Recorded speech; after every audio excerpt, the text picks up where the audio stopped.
Halo semuanya, selamat datang di VLY Studio. Kembali lagi bersama saya, Vera Lois. Oke, kali ini saya akan membahas mengenai query SQL ya. Yang dimana ada yang menanyakan pertanyaan seperti ini kepada saya. Nah, pertanyaannya itu adalah bagaimana cara menggabungkan dua query. Dua query di atas ya, tapi di sini menggabungkan dua query itu di satu tabel yang sama.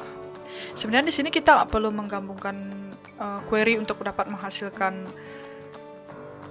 data yang benar dari select-nya ini ya. Jadi saya jelaskan sedikit.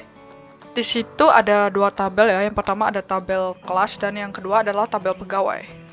Permasalahannya di sini adalah si tabel pegawai ini dia menjadi FK di dalam tabel kelas, tetapi itu ada dua kolom untuk FK-nya. Jadi ID BK ini diambil dari tabel pegawai, terus ID wali juga diambil dari tabel pegawai. Jadi kita nggak bisa menggunakan query select biasa ya. Jadi misalkan saya pakai select-nya ini ya, select biasa ya, select tabel kelas nama kelas, tabel pegawai nama pegawai as guru BK, tabel pegawai nama pegawai as wali kelas, from tabel kelas inner join tabel pegawai, yang dimana kita di sini akan inner join patokannya itu pertama ID guru dan ID wali, kemudian yang kedua patokannya ID kode guru dan ID BK. Yang dimana kalau dijalankan datanya ini akan berulang ya. Nah, tidak sesuai dengan yang kita inginkan. Padahal di sini beda ya. Jadi ID kelas itu untuk yang nama kelas ini misalnya itu ID BK-nya 123, terus ID walinya 234. Harusnya kalau datanya yang benar itu yang tampil itu cuma 3 ya datanya.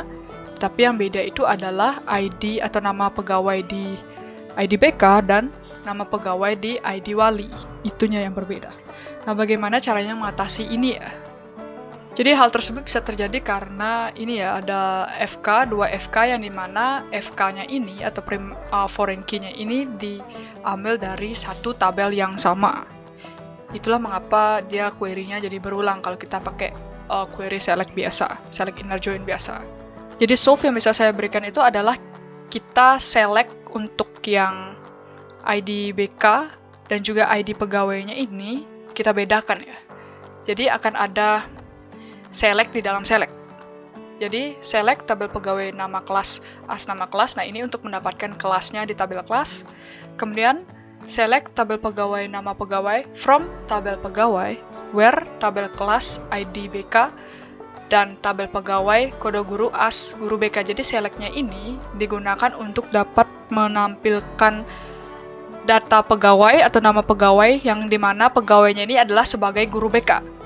Jadi ini adalah select dalam select. Kemudian selanjutnya untuk mendapatkan nama pegawai sebagai wali kelas, itu kita akan sama seperti cara yang kedua yang guru BK tadi ya, cuman dia bedanya itu adalah di where-nya. Jadi select tabel pegawai nama pegawai from tabel pegawai, where-nya itu tabel kelas ID wali, dimana sama dengan tabel pegawai kode guru. Jadi bedanya kalau misalkan guru BK berarti yang dipakai adalah ID BK di tabel kelas. Kemudian kalau wali kelas yang dipakai adalah ID wali di tabel kelas. Seperti itu saja. Jadi ini ada select di dalam select. Jadi ini syaratnya selectnya ini harus ada di dalam kurung seperti ini ya. Yang dimana as atau aliasnya ini akan menjadi nama kolom baru. Jadi ini kalau dijalankan hasilnya seperti ini ya. Nah, jadi dia mau ya. Jadi 7A, B, C itu Vera, Ferry, Lois. Kemudian wali kelasnya untuk A, B, C itu Ferry, Lois, Cynthia. Jadi kita lihat ya. Apakah datanya benar, kita cek. Ini kita lihat dulu ya untuk pegawai ID 1, 2, 3, 4 tuh berarti Vera, Ferry, Lois, Cynthia. Jadi 1, 2, 3 itulah Vera, Ferry, Lois. Kemudian untuk 2, 3, 4 adalah Ferry, Lois, Cynthia. Kita cek di tabel kelas. Jadi benar ya, 7A, B, C jadi Vera, Ferry, Lois.